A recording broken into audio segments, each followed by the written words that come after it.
Good evening to you all. On behalf of International Institute Humanology, I welcome to you all in our third edition of Human Conversation Season 2. I am Javeria Asad. I'm a mechanical engineer, social entrepreneur, writer, journalist, community builder, Toastmaster, and above all, the student of optimism coaching offered by International Institute of Humanology. I'm so excited and delighted for moderating today's session. Ladies and gentlemen, Human Conversation is the monthly panel of experts organized by the International Institute of Humanology to approach human topics from different perspectives and share views and opinions with our audience. The topic of today's session is very, very close to my heart, and this is when letting go is must.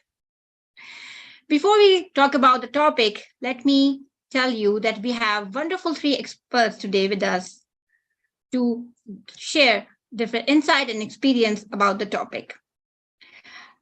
Priscilla Chase, she's joining from Spain. Rebecca Roberts, she's interior architect and joining from Switzerland. And Jessica J. Lockhart, Humanologist, author, and multi-award speaker. She's also joining us from Switzerland. Letting go can be one of the most difficult things to do, but it is also one of the most important steps for self-growth and mental well-being. When we let go, we open ourselves up to new opportunities and experiences that can help us grow.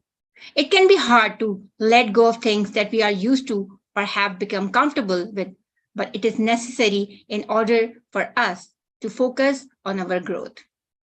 That was my opinion, but let's hear the opinion from our wonderful experts. I will start from the Rebecca Roberts. But before I will invite her, let me share her profound profile with you guys. Rebecca Robert is a communication coach and storytelling consultant who works with teens and individuals who feel lost in translation. Her background as an interior architect and workplace culture strategist has given her a unique perspective into the world of individual and collective transformation. For the past 10 years, she specialized in helping professionals declutter their mental headspace and get clear on the inner narratives, what she calls story weaving, that shape our behavior, well-being, and capacity to connect. Rebecca also works with teams and individuals to master the tangible tools of sense-making through storytelling to increase confidence and mental ease, and ultimately to create more meaningful impact. Welcome, Rebecca, on the show. Please unmute yourself. As always, those little moments. Thank you so much for the intro.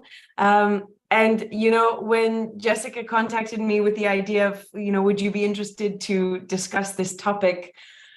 I find it fascinating, right? Because there's so much that goes around this topic of letting go. And I love the way that you phrased it is when letting go is a must. Because that started me thinking, what are musts, what are necessities in our lives? And so often, I think they're driven by what are our desires and what are the things that just naturally exist around us. And one of the biggest things that I see is this desire to grow or expand. And that can come in any phase of our lives. But the thing that I think is so beautiful about it is when we start to look at, I'm passionate about storytelling because I find that storytelling is a bit of a Trojan horse. It's an access point to look at the stories that shape who we believe ourselves to be. In a way, they shape our identities because our identities are not something that is carved in stone, but instead they're a culmination of our thoughts, our beliefs, who we believe ourselves to be. And when we have the desire to grow, to expand, then often we come face to face with certain beliefs and certain stories that we either need to allow to expand or we need to transform or release. And, you know, I love the human mind and I love language. I find it to be absolutely fascinating.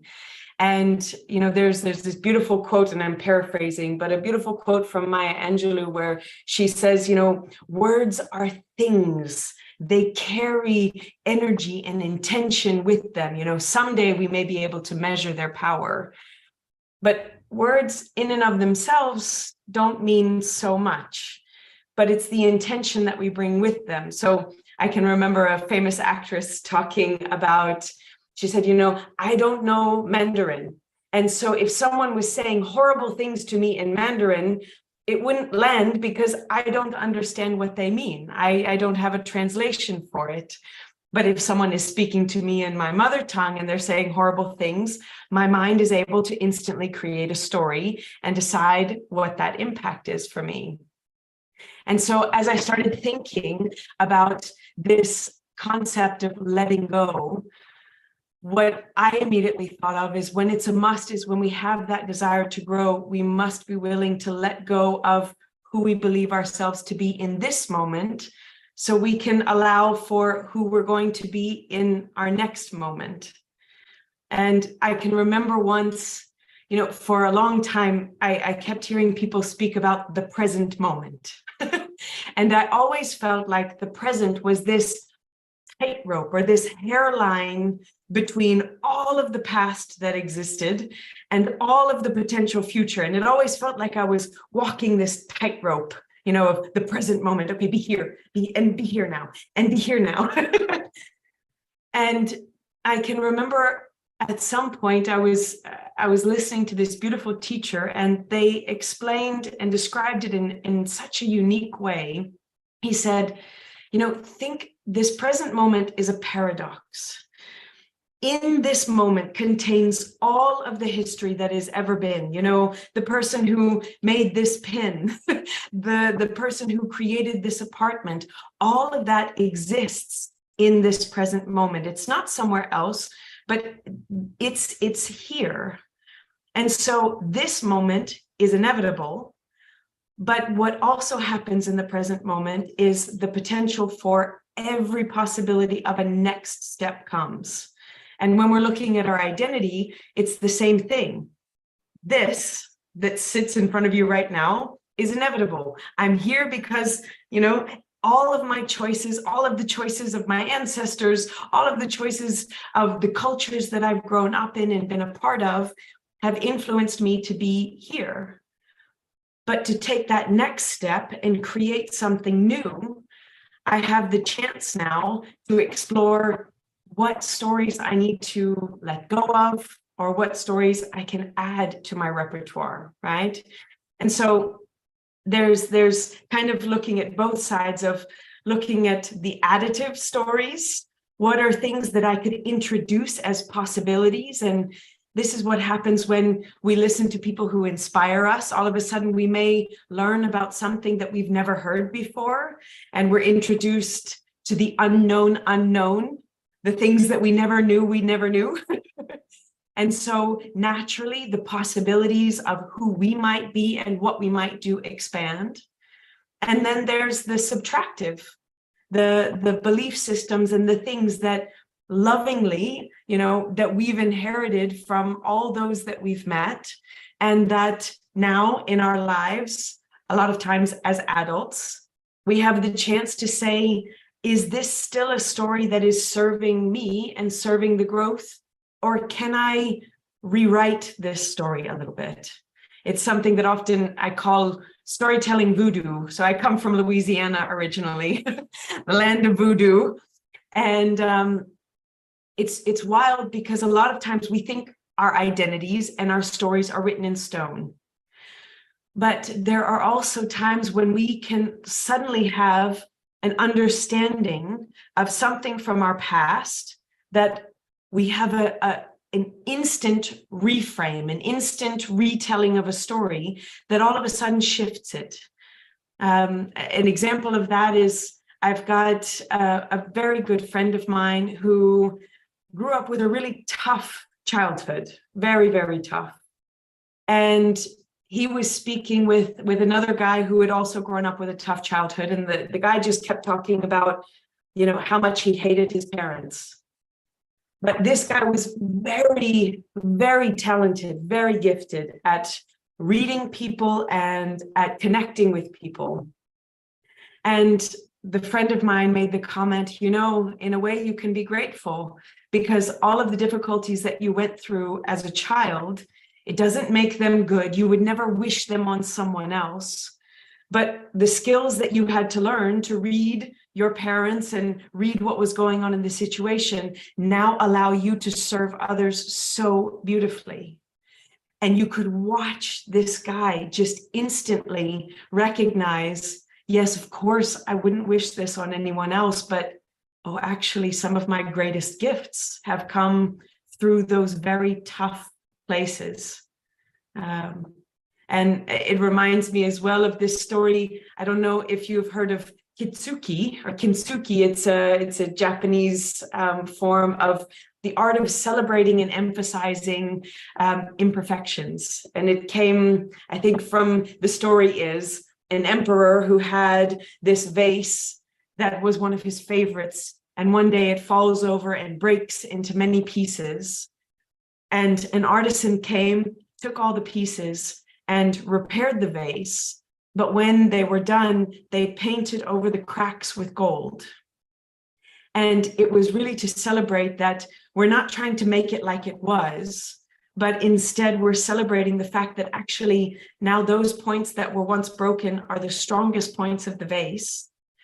And on top of that, they're to be celebrated because they show how we've grown, how we've changed.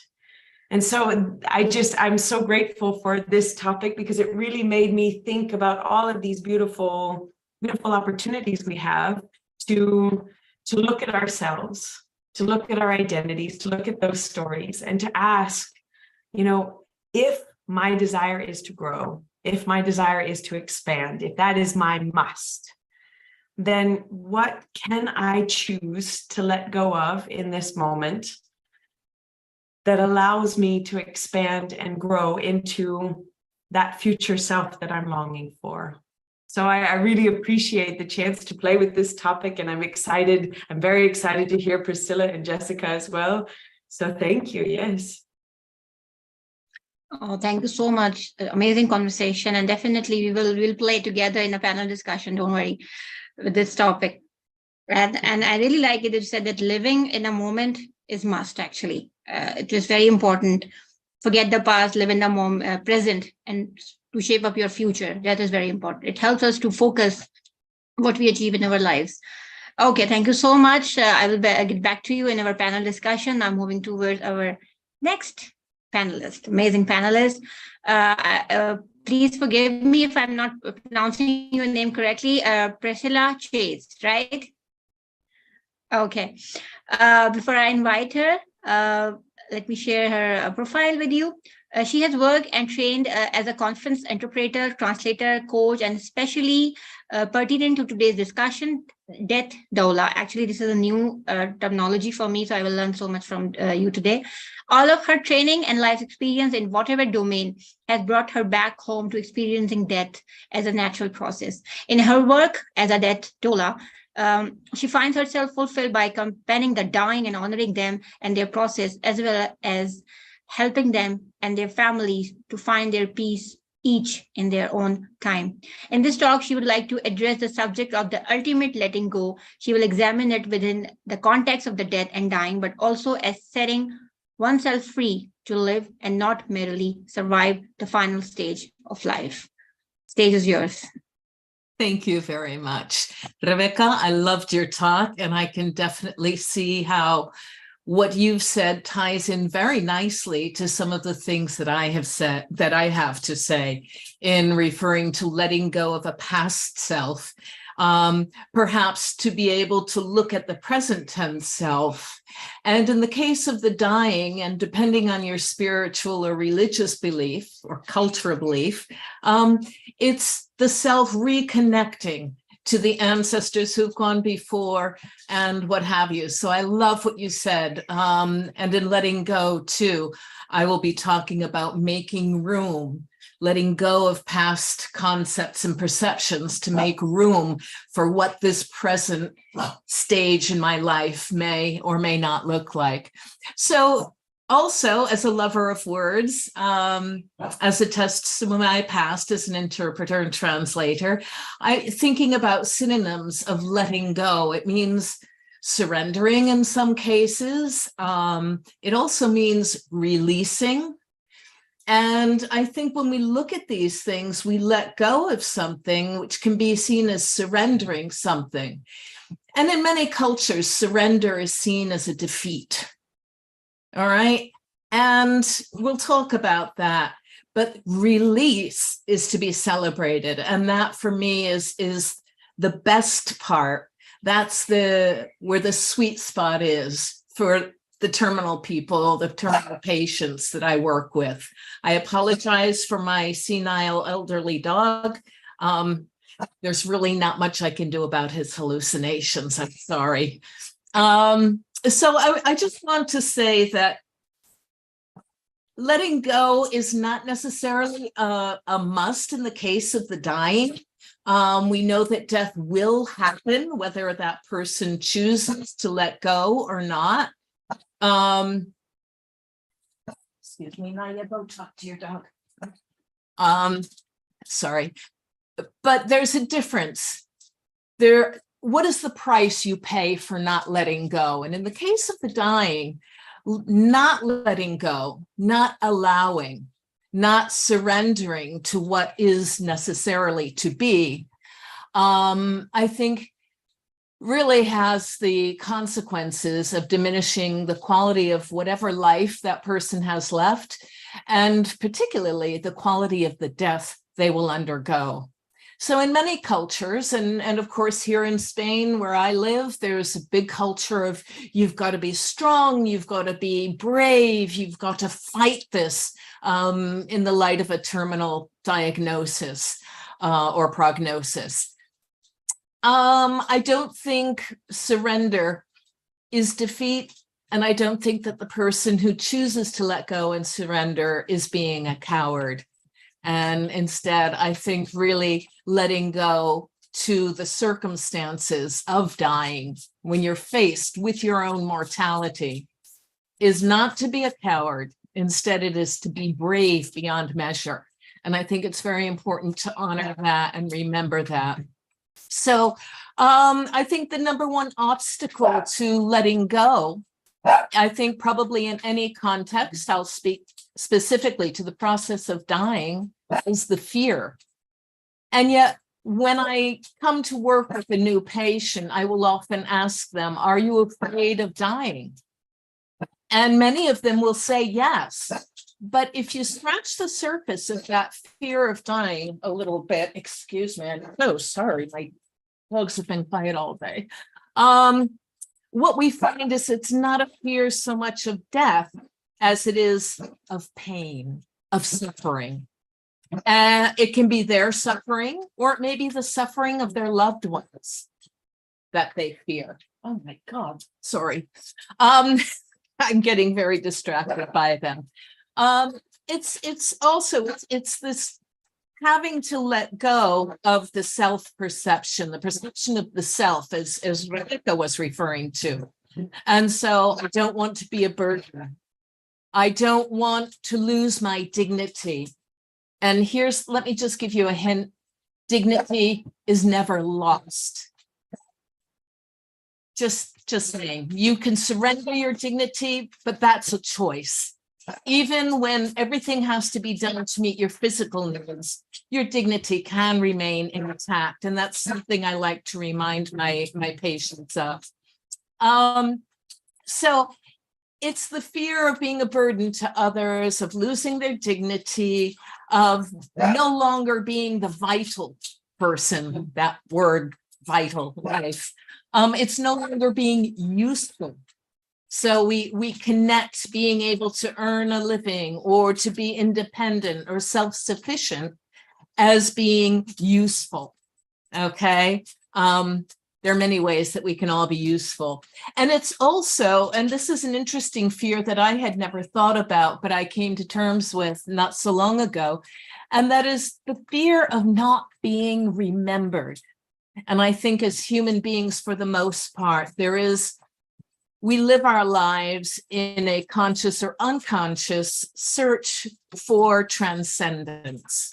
We all seek to be transcendent in some way, to transcend ourselves and to touch another person's life or to be remembered after our own. And so I think that's another important fear that the dying need to face. And as the conversation continues, we deal with the fears, and then at a point when I feel the person is ready, I'll introduce the topic of planning to die. Because in planning to die, we allow our patients to be able to address some of the fears that they're living with, and to give them a certain element of control. And so they are able to let go of arguments in the family, someone that they have a beef with. I haven't spoken to my brother in 20 years because he said this or that. But in this process of dying, there are parts of the ego that kind of fall away if we allow them to, if we let them go. And that will allow us to be able to make amends with those people with whom we feel we need to ask for forgiveness, to say, I love you. All these important gestures that are vital and that the people who are left behind will remember. They will hold on to them as if their life depended on it. And speaking from personal experience with death, there have been times when my life really felt to me like my life depended on remembering every time a loved one told me, I love you, or thank you, or remember this, remember that. And that's another thing that we can do with our patients in the final stages of life while they're able to, is to invite them to share memories, experiences, things in particular with their loved ones. And that's a way too of assuring that they will remember us, that our life will transcend the present time and will be carried into the future every time they remember the time we visited such and such a place, or remember the flowers that Nana used to have growing outside in her south garden. Bringing these memories to mind helps to tie our memories, the memories of us, to the memories of the ones we leave behind. And all of this is able to take place as we learn to become present, as we allow ourselves to become present, because the fear that we have released or that we have let go of, fear exists in a future tense. It's fear about the future. It exists in the present, but it's always reference to a future. We don't have to be in that future. We can choose to be in the present. And that helps to also allow ourselves to be more present, improving the relationships we have with our loved ones, opening ourselves up more to be able to give and to receive love. I remember when my father died, it was like a smack in the face when the phone call came, and I said, wait, he can't have died. I still have all this love to give him. Okay, I'm sure there are many people who have felt something similar. So there's that. And it allows us to be the love that we are. And as we surrender to our dying, what we are allowing is for death to come gently. Instead of going down fighting and arguing and bickering and using all of this energy toward being angry or to fighting an inevitable process. There comes a time in the disease process, in the case of terminal patients, not when death is sudden, of course, but there comes a time when letting go becomes really the nobler of the two options.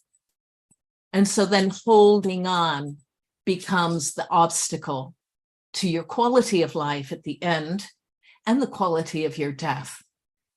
And so I think it's really important for people to just be mindful that refusing to let go can be an obstacle to something much greater, much better. In the case of what Rebecca was talking about, this new self that we want to be, that we are choosing to be, that we can be, expressing our potential. In the case of those who are leaving the earthly plane, it's the future. It's moving to reunite with ancestors, or it may simply to be able to be free to release our spirits from our physical bodies. So I'll just go back to what I said at the beginning. Letting go in the face of death, in the face of confronting our own mortality, is to be brave beyond measure. So I guess that's what I have to say about that.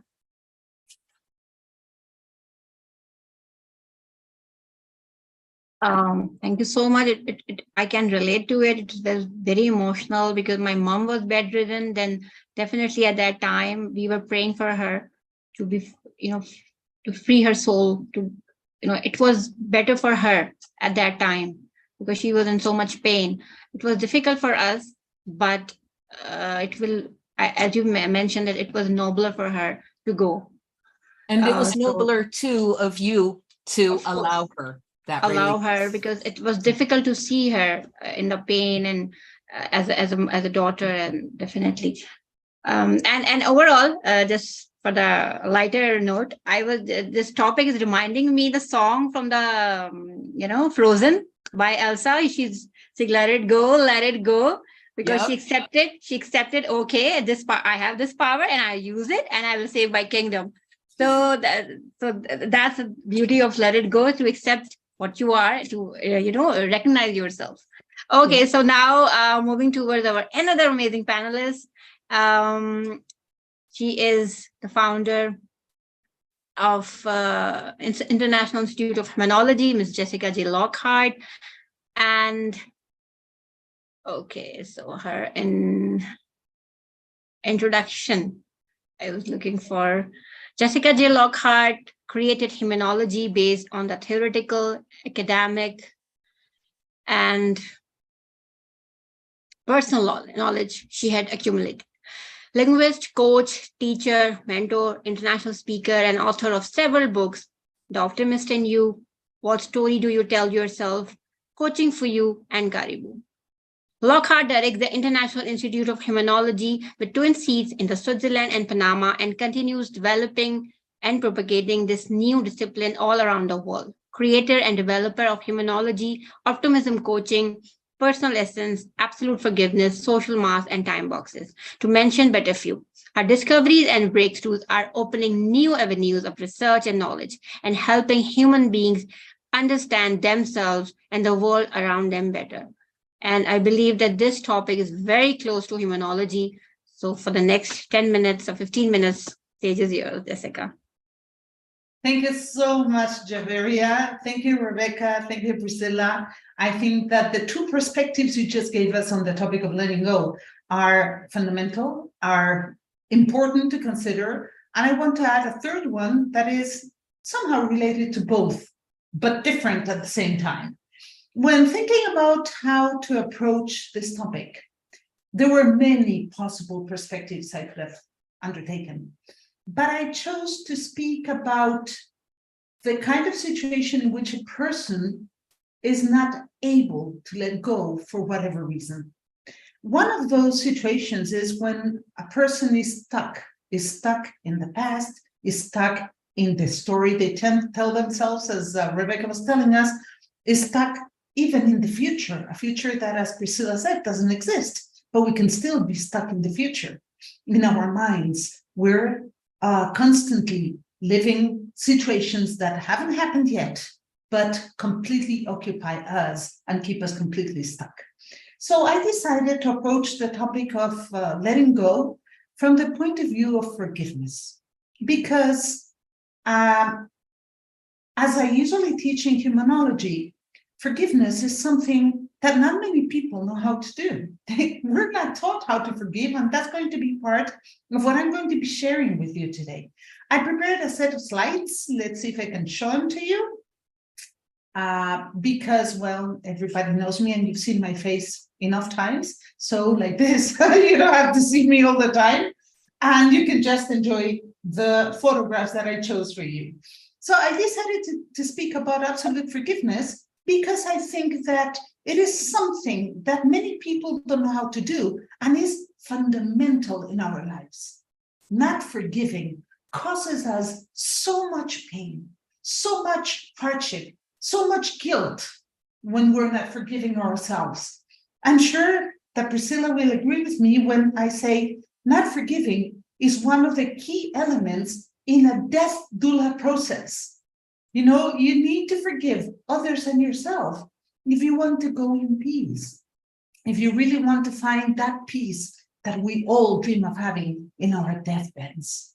Not forgiving becomes fundamental when the past keeps on haunting us, keeps on keeping us stuck in old stories that we just cannot let go of. Because whenever we're living in the past, we are not living in the present. It is true that the past is part of who we are and is part of our present. But when we are in our minds, going over stories that happened in the past and thinking about what I could have said and what they could have done, and why did they talk to me that way? Well, whenever we're in those stories, whatever is happening right here in front of us, we might not even be aware of, because our mind is in the past, in that old story.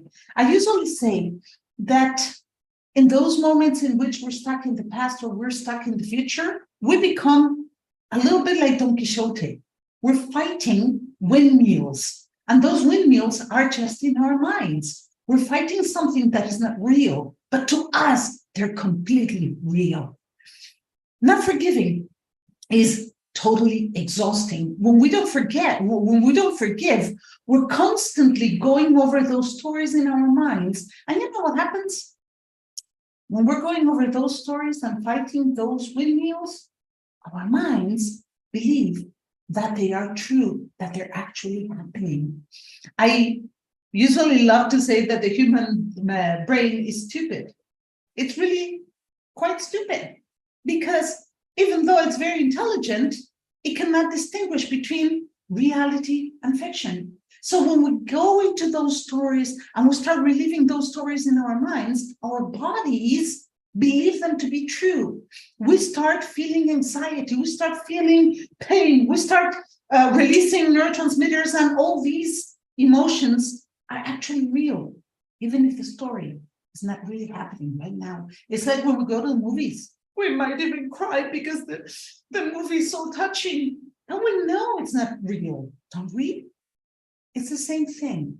We become exhausted because we're reliving and fighting the stories over and over again. Something also important to know about not forgiving is that abusers don't care whether you forgive them or not. Whatever they did to you, they might not even remember you. They might not even be thinking about you, but you are, aren't you? You're going over those stories in your mind all the time.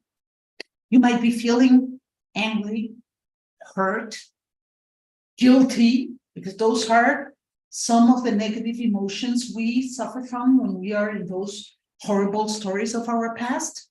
And another important aspect of not forgiving is that it burdens us, because whenever we get into this habit of reliving those stories in our minds, they become heavier and heavier.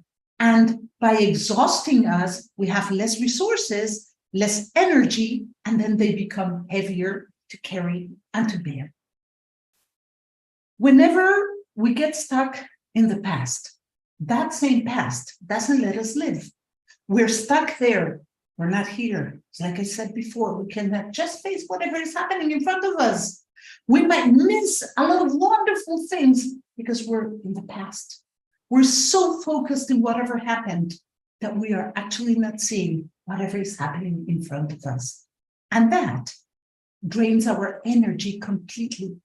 We fight those windmills, those monsters in our minds, and we don't take respite, we don't take time to get the energy back into our system again, therefore exhausting our own resources. And something else that is also funny about not forgiving something that happened in the past is that even though we feel like everybody who was there whenever the event happened is with us, the truth is that we're completely alone. There's nobody else there but us in our minds.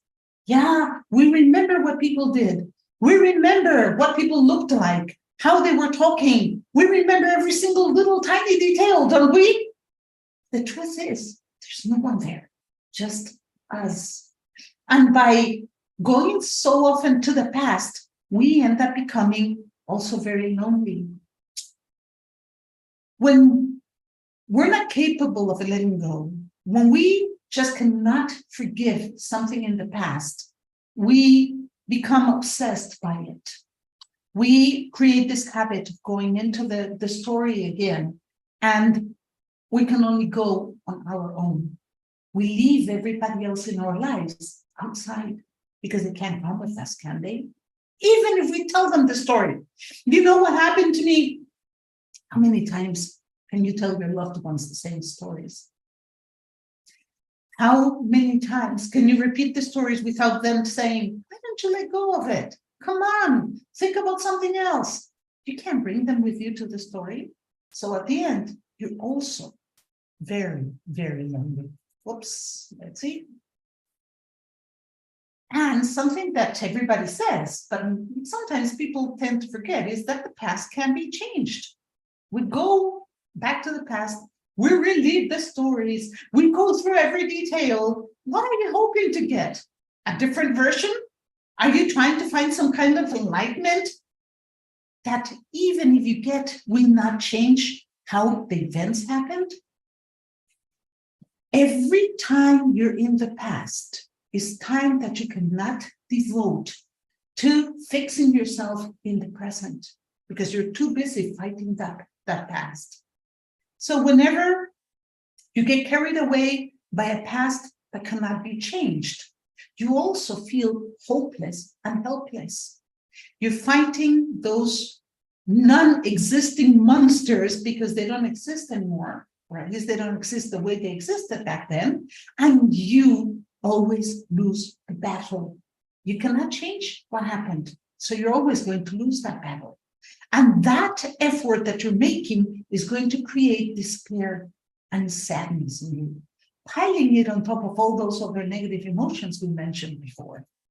So whenever I find a person who has this habit of going back into the past and reliving those stories, I always ask them, have you ever asked yourself what the story gives you? Why you have that need to go back to the story over and over and over and over again? Sometimes people discover that repeating the story to themselves gives them a sense of strength or power. You know, I get so angry, I feel like I can fight the world because that anger is like the fuel I need to confront my reality. Or, you know, whenever I go back to reliving the story, I feel so ashamed of myself that it's like a constant reminder of what I will never do again. So it's like a lesson that the story gives you. How many times do you need to have the same lesson to finally learn it and accept it? Then I ask them, okay, now that you know what the story gives you, what would you lose if you let it go? What would you lose if you didn't tell the story to yourself over and over again? That sense of power, maybe that possible lesson that you haven't learned these last 15 years of repeating the same story. What would you lose? And what is most important, what would you gain?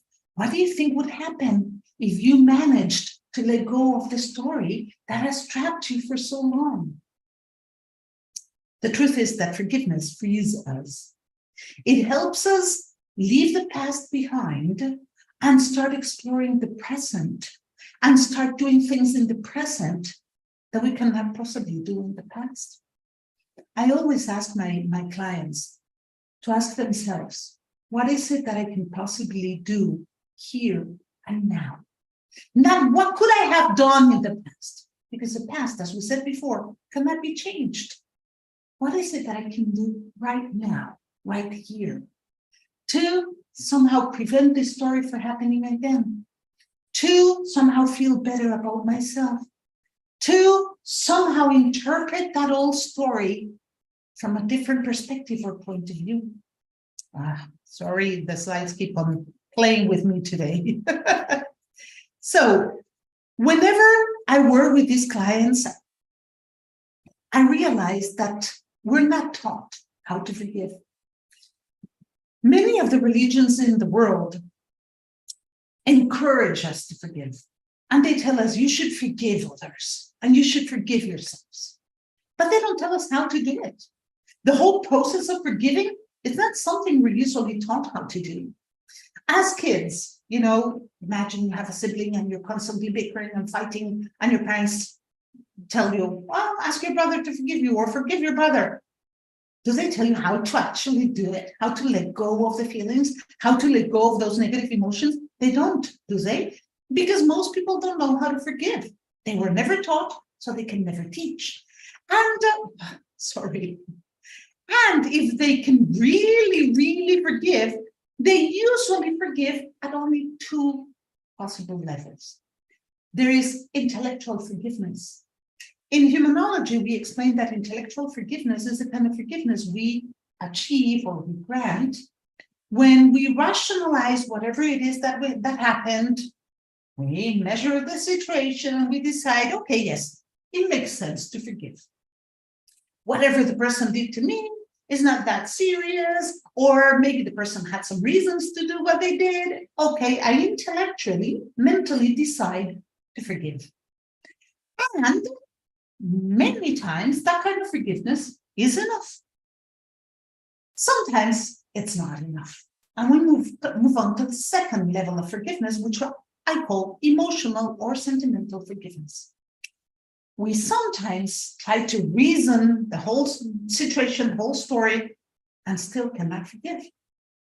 But if the person who wronged us is somebody we care for, somebody we love, we might choose to forgive the person just because we care for them so much. Even if we think that what they did is wrong, our relationship is so important that we're willing to let go and forgive. And that's when the second level of forgiveness is achieved. But sometimes, even if we forgive intellectually and emotionally, the story keeps on coming back to haunt us, right? It kind of shows up in our lives. We keep on going back to the story, to the past. And when we go there, we feel bad again. Whenever we remember the story, we feel bad about it. It is so serious sometimes that the story haunts us in our dreams and we have nightmares, even if we have intellectually and emotionally forgiven. So I usually tell my clients at this point that they need to reach another level of forgiveness, what I usually call absolute forgiveness, which is one step farther than intellectual and emotional forgiveness together. I usually explain that whenever a human being does something, it's for one of two reasons, and there's only two reasons why we do whatever it is that we do in our lives. Only one of two reasons. We're either trying to avoid some pain or we're trying to gain some pleasure. So I usually ask them to try and understand the reasons that drove the person to doing what they did. Or if it was you, what drove you? What pain were you trying to avoid? What gain were you trying to get? Were you trying to gain some kind of pleasure? And when I talk about avoiding some kind of pain, it can be anything: physical pain, intellectual pain, emotional. It could be somebody, we're trying to avoid being insulted. And if we're trying to get some gain, some pleasure, it could be anything, monetary rewards or, being liked by others, anything. We only act for one of those two reasons. So it's very important when we're trying to forgive, to try and understand what drove the other person and what drove us as well. So, okay, sorry about this again. It is important also for people who are trying to forgive to realize that understanding what drove a person doesn't mean condoning, excusing, or accepting whatever the person did. Forgiving has nothing to do with them. It has everything to do with us. We need to forgive to stop going back to the past, to stop suffering so much, to stop punishing ourselves over and over and over and over again for whatever it is that happened. Forgiving is something that most abusers are not even aware that we've done. And it doesn't matter whether they know it or not, because forgiving is just a synonym for letting go. Whenever we really have forgiven is when the story we suffered so much from can be told again without any added emotion. We have truly forgiven when we can remember the story without any hard or negative emotions or feelings. It's like when we remember a movie we watched, but we don't start crying again or start laughing again. We just remember the plot, we really remember the story, and we're okay with it. Absolute forgiveness, therefore, requires this level of forgiveness. It really requires truly letting go of the story, of the emotions that the story causes in us. And what will we gain by letting go? Well, better connection with our reality, with others, with ourselves, less stress, because as we saw, we would not be fighting all the time, every day, many times a day. We would feel less hopeless and helpless, and we would regain control over our lives. And that is something that we should all consider whenever we're stuck in the past. At the end of the day, like anything else in life, it is for you to choose. Are you willing to let go and start really taking control of your life and really living the way you want to live? Or are you going to remain stuck in that old story that is hurting you so much and that is making you feel so terribly, horribly bad? You choose. And this is what I wanted to share with you today on the power and the importance of letting go. Thank you.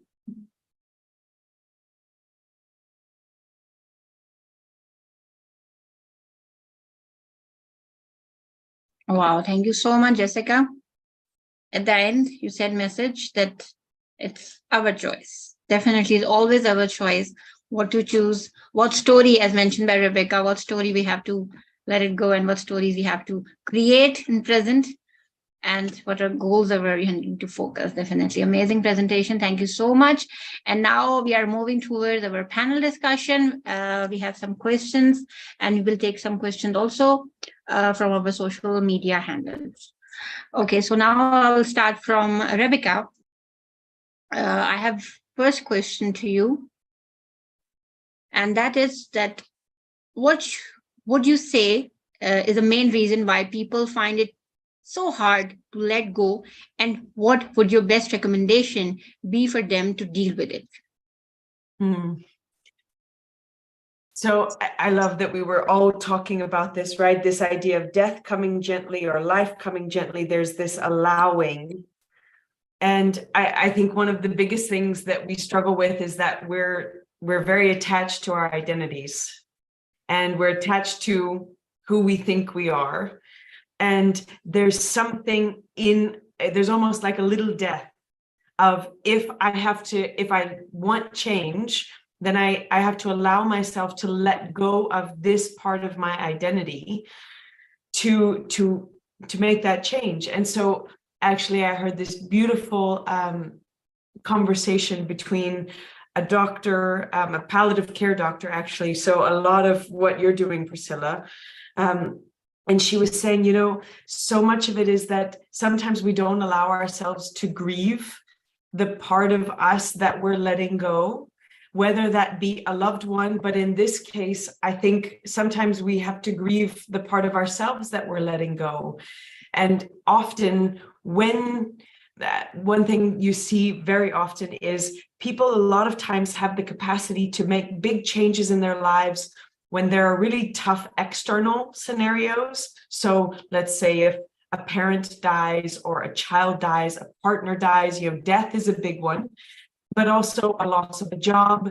And so what happens is in these moments, we have part of our identity kind of ripped away from us. And if we're willing to look at that, we recognize I'm still here, right? So that part of my identity is no longer there, but whoever I believe myself to be, still exists. And sometimes there's this beautiful moment of, these are all labels and stories that I've put on myself, and I can allow them to come and go without me coming and going. And so sometimes I think one of the most beautiful things is to allow ourselves to be present and to recognize that all the things that we've experienced, all the changes we've experienced from growing from childhood into adulthood, or from having ones that we've loved and lost, that we have continued, one part of us has continued to exist.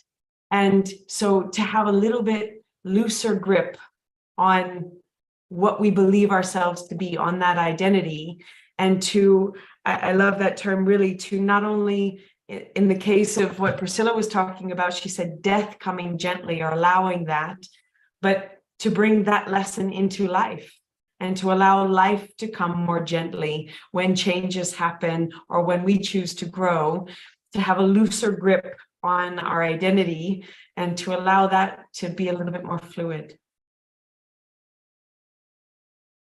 Exactly. Letting go doesn't mean that giving up. It means that embracing change and focusing on of your inner peace, exactly, and mental well-being. Okay, I will ask the same question to Priscilla. Should I repeat the question?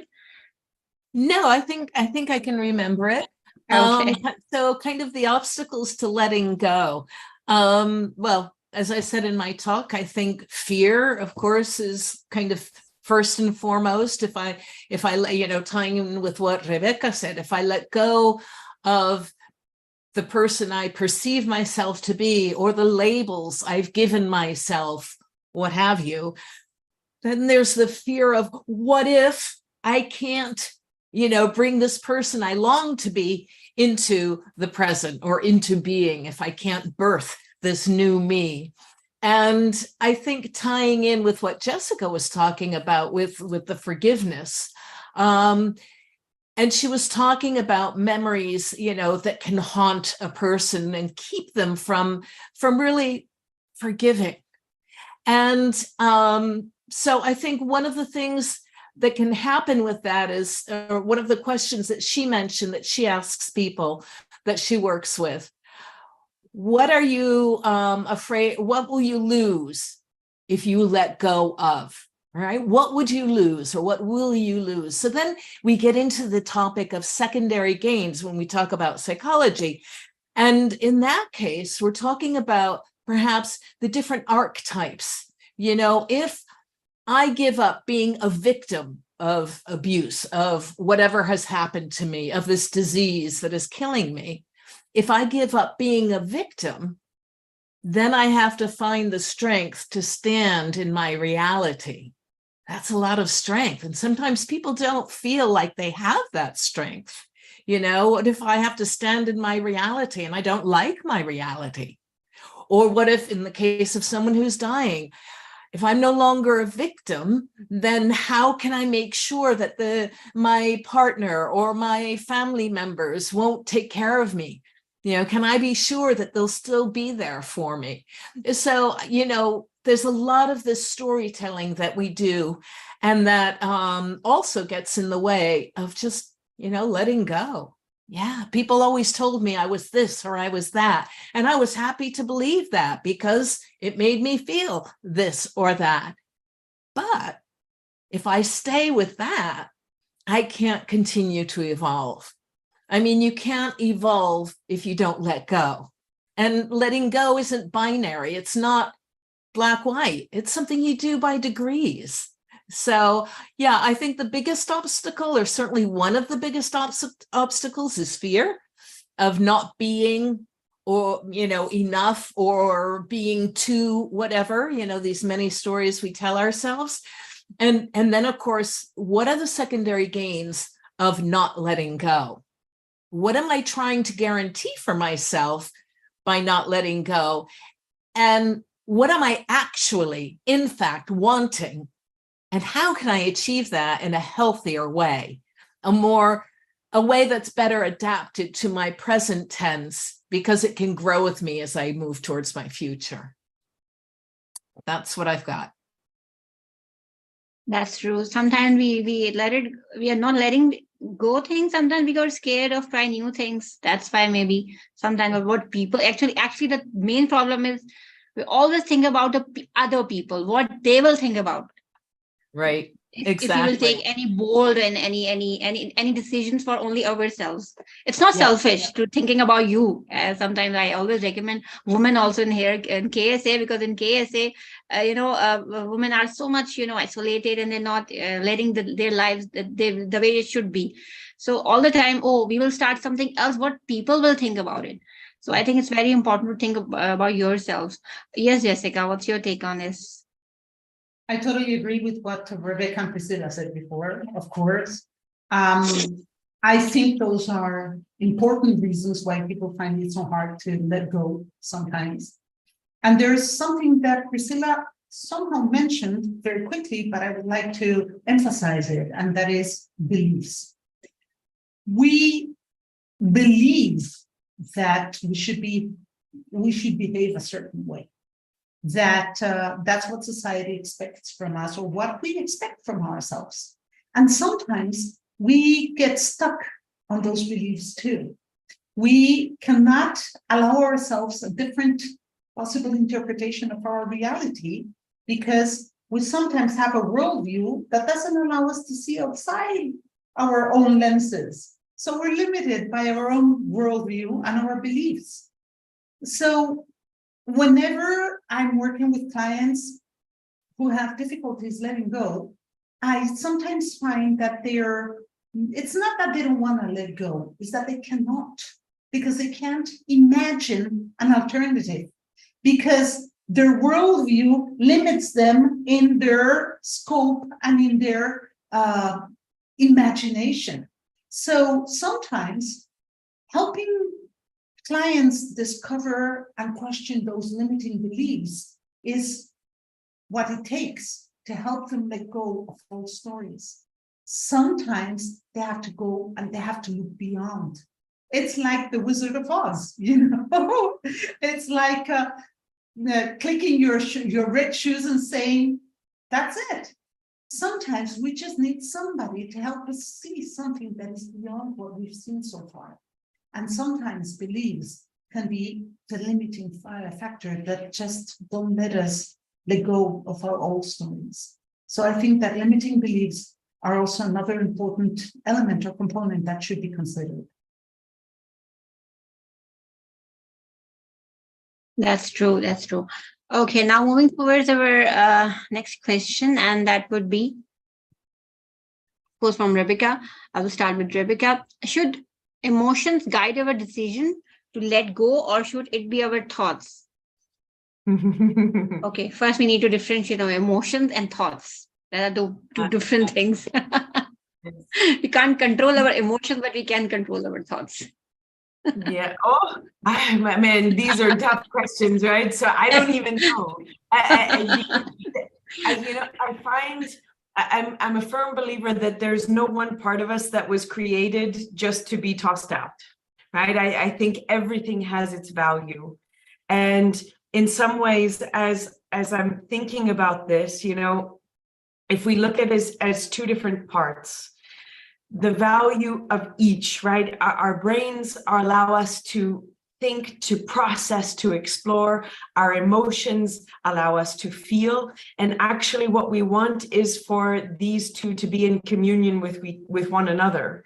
And if I think about it like two polar opposites, sometimes I find it's very helpful to give each their space, but never have the volume turned all the way up. Because if I think, you know, I've got one pulling this direction and one pulling the other, and I'm trying to play with both at the same time, I stay frozen in the middle. But if I give space to my emotions and I give space to my thoughts, then somehow that allows for me to dance in life a bit more than to get frozen. Because I think we each naturally, at least what I've seen is, some of us have a very good balance, but many of us lean more towards one or the other, right? We tend to grasp more with our thoughts, or we grasp more with our emotions. I think the balance is very important, but to allow the volume not to be turned so far up on either one that we can't acknowledge the other and learn, how to be a little bit more playful, how to dance with both of them, and acknowledge that they're both valuable parts of our decision-making processes and how we process life, actually.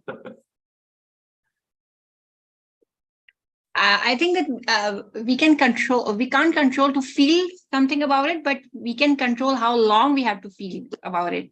We can control on the time period about the feeling, I believe. What you say, PRISCILLA?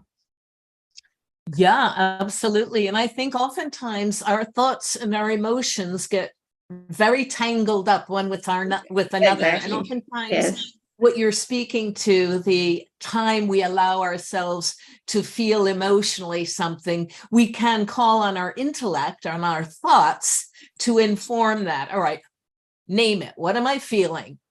Why am I feeling this? What have you? So yeah, they're both tangled in. It's not quite so neat as this is my emotional box and this is my thinking box, you know, and like Rebecca said, they have to coexist necessarily. So I think I tend to look at things. I like to use the metaphor of trying something on. So yes, we use our thoughts, all right? So for instance, I go shopping for clothes. I do love going clothes shopping, perhaps a bit too much. So I think, all right, I need a new winter coat. All right, that's the cognitive part. That's the intellectual thought part. So then I go into the store and then I have this emotional experience because I, for instance, am a very tactile person. So I'll touch a winter coat and I'll think, ooh, that's soft. I like that. So I'm having an emotional experience. I mean, it may be extreme, but this is how it is for me, right? So the thought gets me to where I'm at, and then I try and it's like, ooh. So then my next step, and this is something that I recommend to other people, also to myself, when I have to make a decision. You know, I've got my thoughts, I've got my emotions, I think, and I feel, and the yes buts, all the yes buts. So for me, answering the yes buts is actually putting the coat on and then kind of going into my physical body. How does that coat actually feel when I try it on? Is it broad enough in the shoulders? Are the sleeves too short? Is it a bit long, or does it make me look a little too frumpy for my liking? So it's kind of marrying all these different elements together. And that's what's ultimately going to give you the answer that is right for each one. Because as Rebecca said, we all process things differently. Some people depend more heavily on a cognitive or intellectual component. Others will depend far more on the emotional component.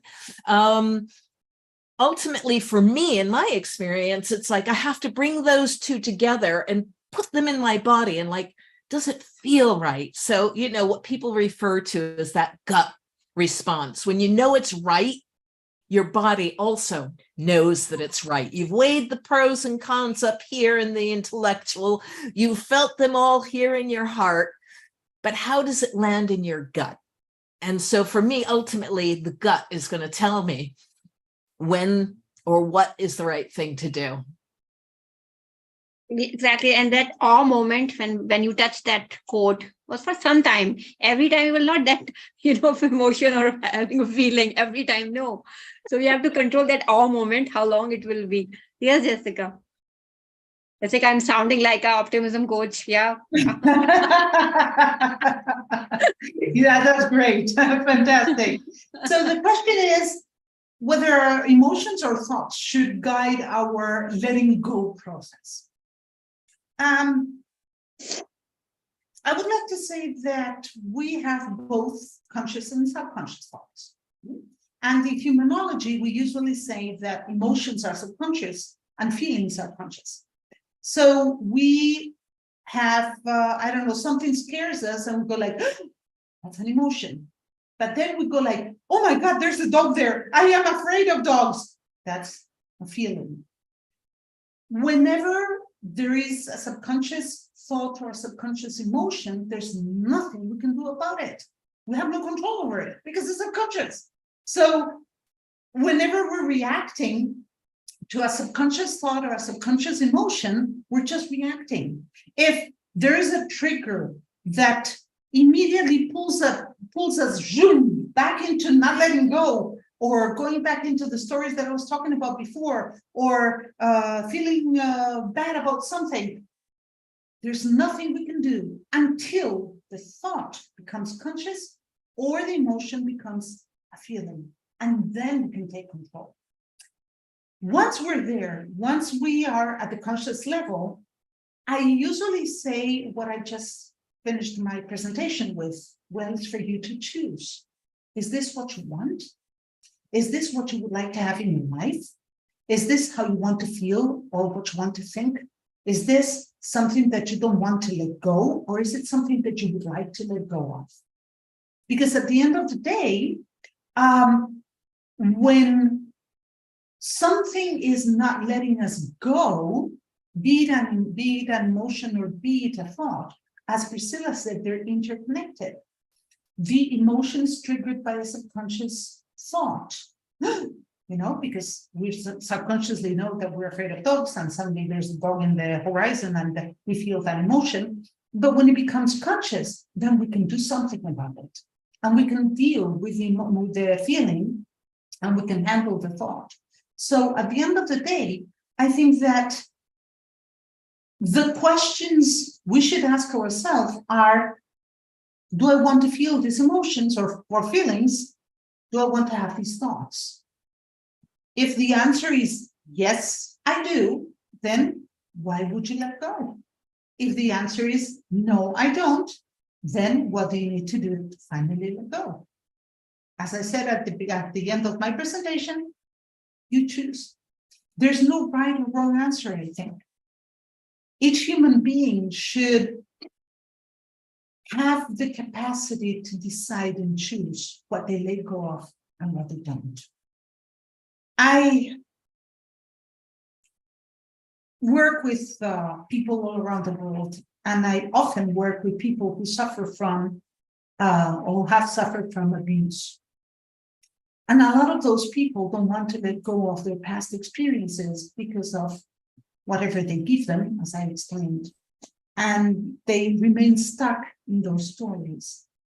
And I'm remembering one specific case of a client who was always suffering a lot.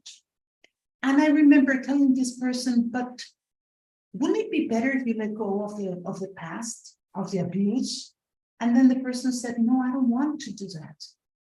Because if I let go of that and I forgave, I feel like I'm betraying myself. By forgiving those people who hurt me, I think I would be betraying myself.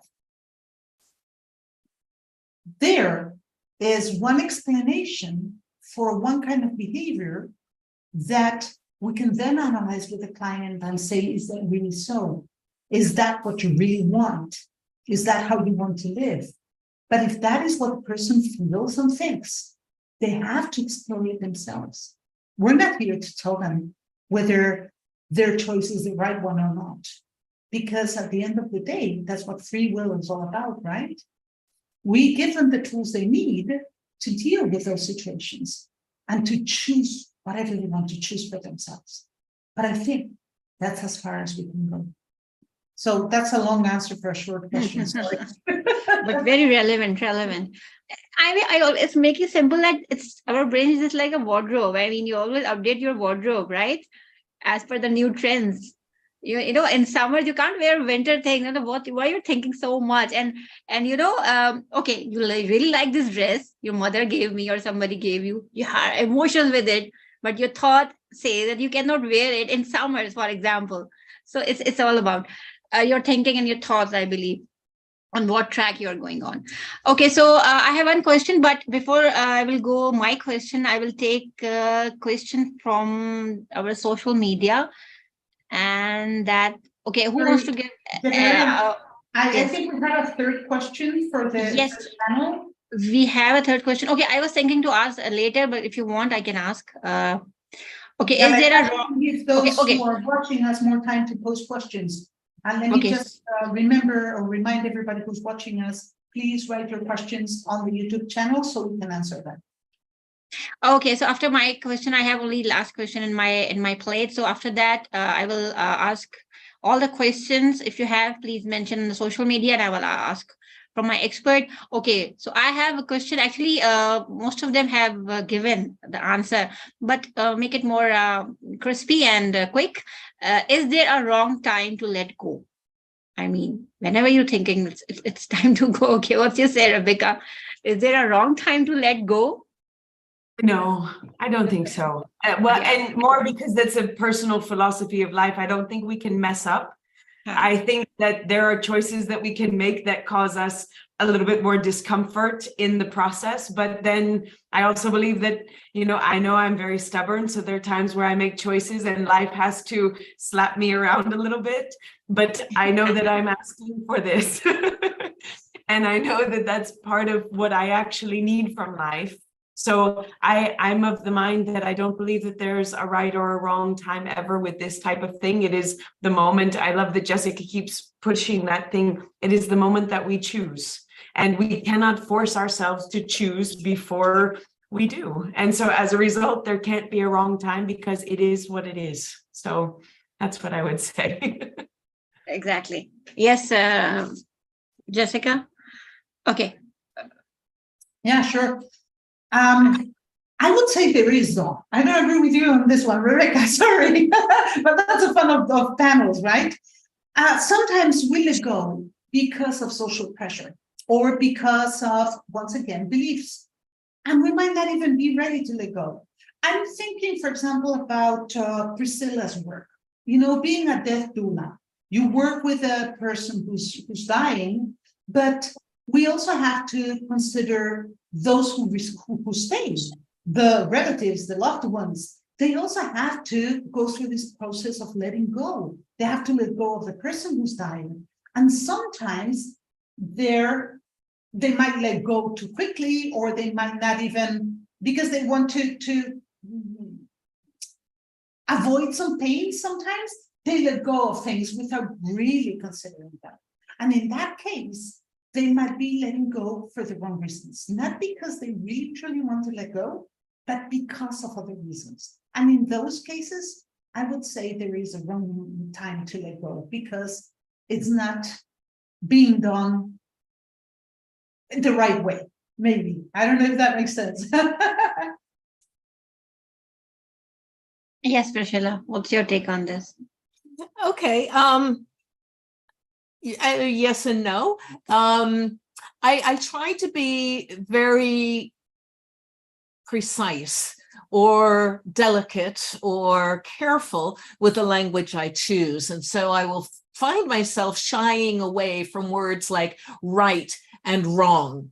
Although, that being said, on the one hand, I do agree with what Rebecca said in that there is no wrong time to let go, as long as, and here's the caveat, as long as, and this ties in with Jessica's answer, you're letting go for the right reasons.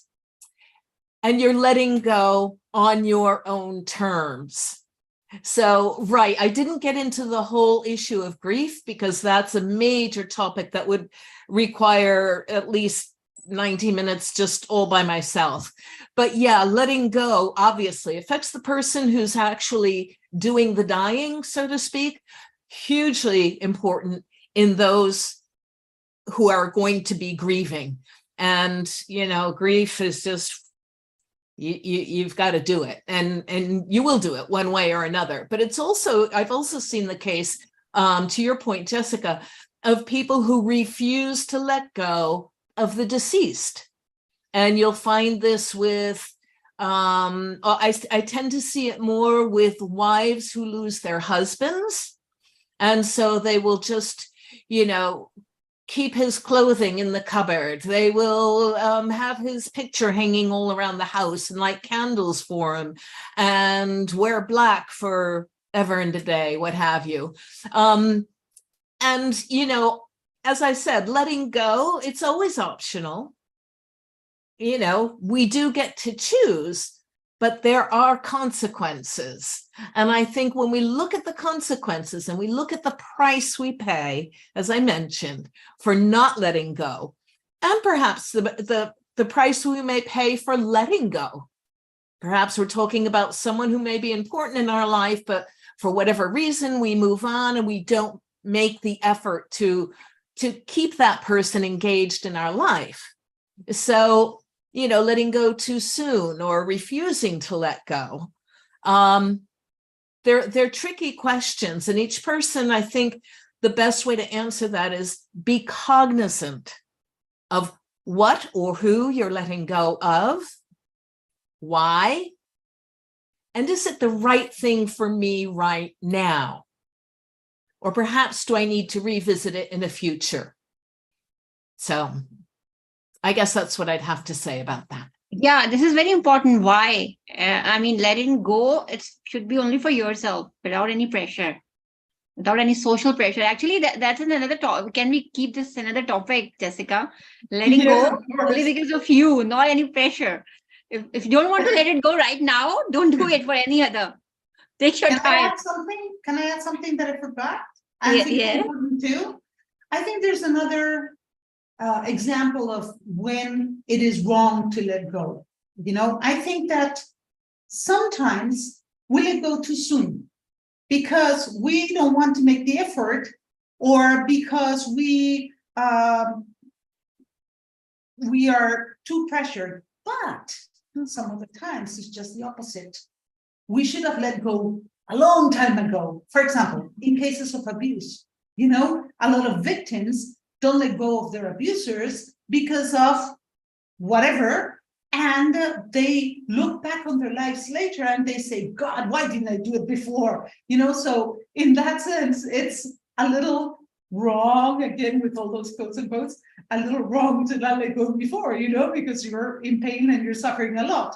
So in that sense, it is also important for professionals like Rebecca, Priscilla, myself, Javeria, to help people realize that it might be for their own good to let go before and not later. Just wanted to add that. Yeah, if you can't laugh on the same joke, then don't grieve yourself on the same bad happening again and again.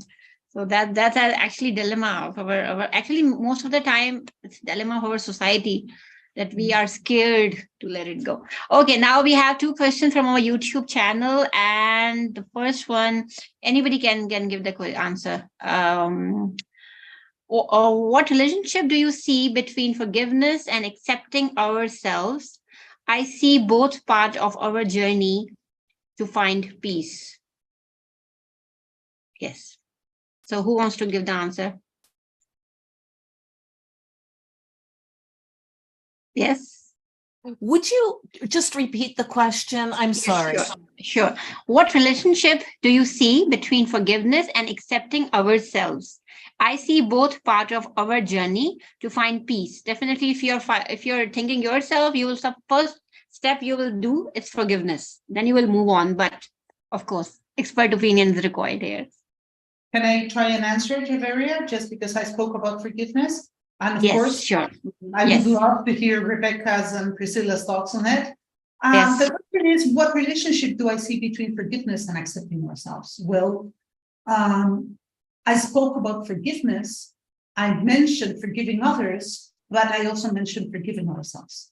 Sometimes, oftentimes, even, whenever there is pain, hurt, guilt, the forgiveness is not only forgiving others, but also forgiving ourselves. Sometimes forgiving ourselves because of something we didn't do, not because of something we did, but something we didn't do. And we have to forgive ourselves for not having taken action. And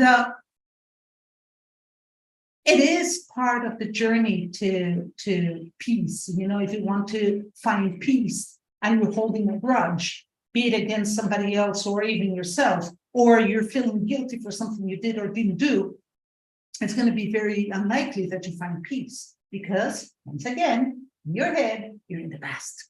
And peace can only be felt in the present. You cannot feel peace in the past or in the future. It can only be felt in the present. So if you want to really, really find peace, you know, not only meditate and practice mindfulness, also let go of whatever is hurting you and stop going to the future with your worries and your concerns, because you won't find peace there either. So in that sense, I think that, yes, forgiveness and forgiving ourselves is an important part in that peace process. Anybody else wants to answer? No, should I move to? Okay. If you're good.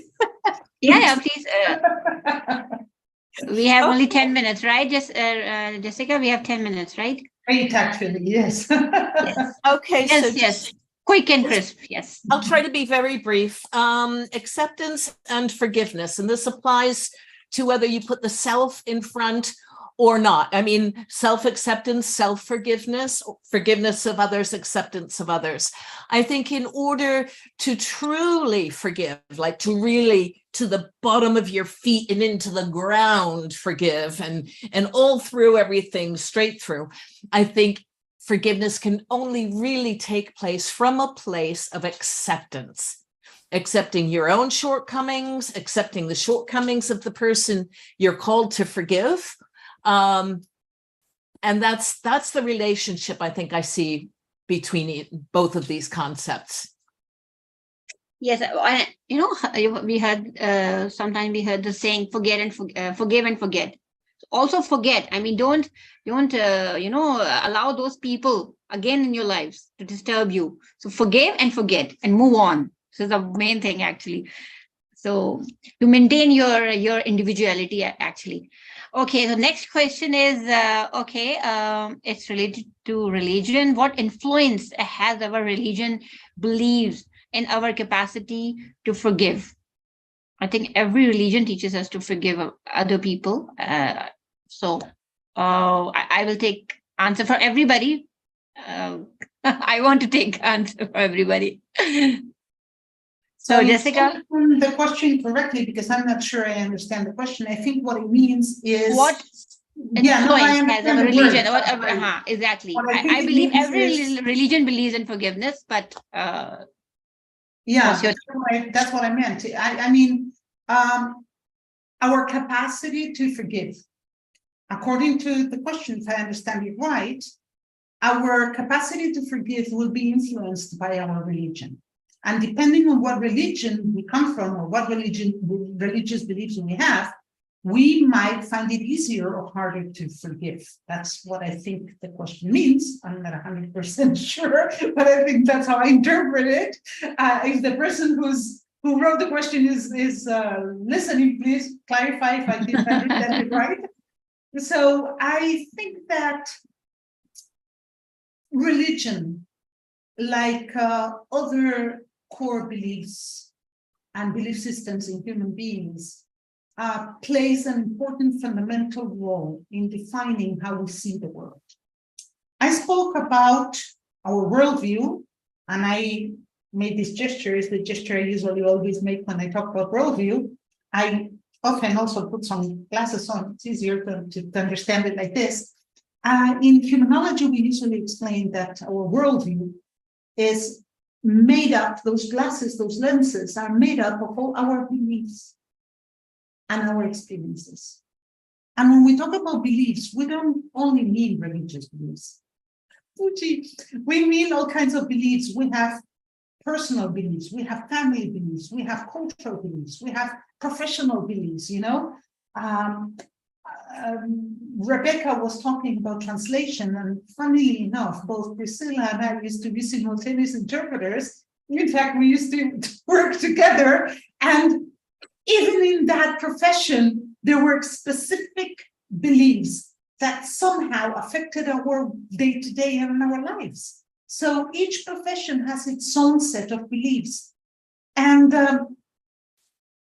whatever religion, whatever family, whatever culture, whatever school we grow up in will affect our worldview, because our beliefs will be part of those lenses. So I think that religion, being one of those sources of beliefs, has a fundamental role to play in our capacity to forgive.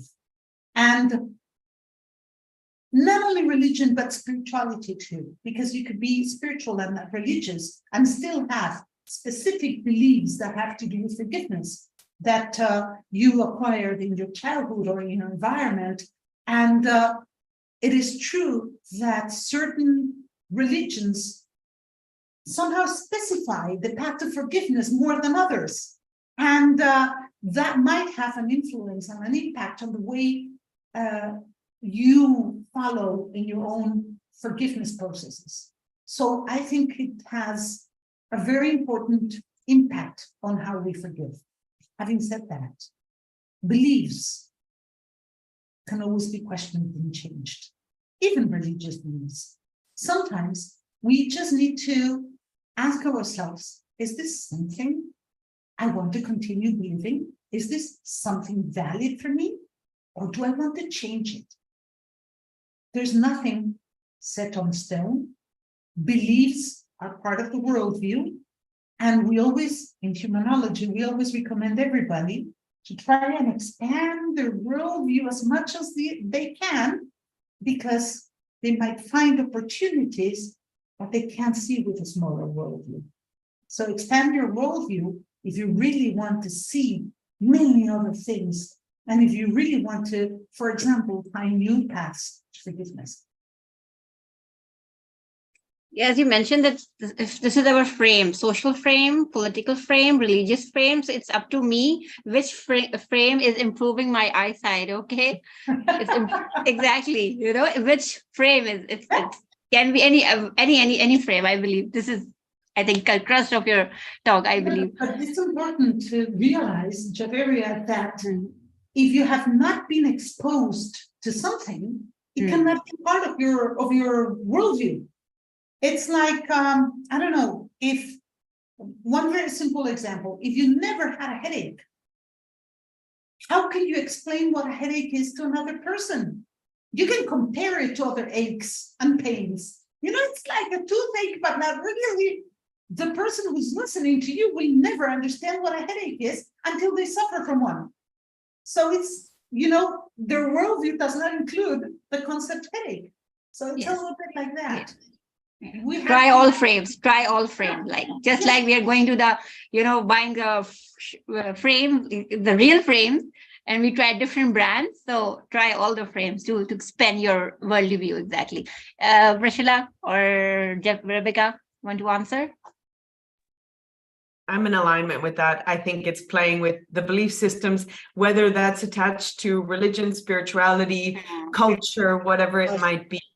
You know, and it's playing with that, the unknown unknowns, like you say, like you guys were both talking about, the willingness to play with the lenses, and that's where different things come in. I think curiosity is probably one of the greatest gifts in that. So exactly. Yeah, I'm on board. Yes. Yeah, I'll make it unanimous. I mean, it's really about being open to questioning and to examining and to, reconsidering. And, you know, like Jessica said, what came to mind for me is not the headache, but the colors, because I see the colors behind you. For a blind person, how do you describe what yellow looks like, or green or blue or red? So it's about being open. Exactly. So that's it. Jessica, do you have any questions? No, I think.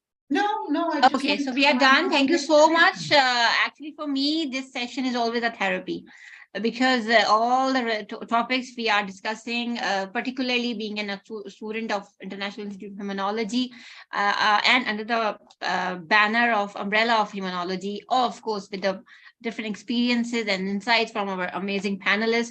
Its session is amazing. Always, I really enjoy, and I hope that all of you also enjoy the session. Thank you so much for your valuable time, amazing opinions, and definitely we have learned so much from you guys. And so, all the viewers who are watching us, for you, our next edition will be launched on 12th June with another thought-provoking topic: the role of ethics in the 21st century. Very, very well crafted topic. Jessica, thank you so much. And on 12th June, we will be back with a new edition and with a new panel, wonderful panelist, just like today. Thank you, Priscilla. Thank you, Rebecca. Thank you. It was nice meeting you. You are wonderful souls. You are amazing. Best of luck. Whatever you're doing for the community, keep going on. Thank you. Thank you, Jessica, for having me always with you.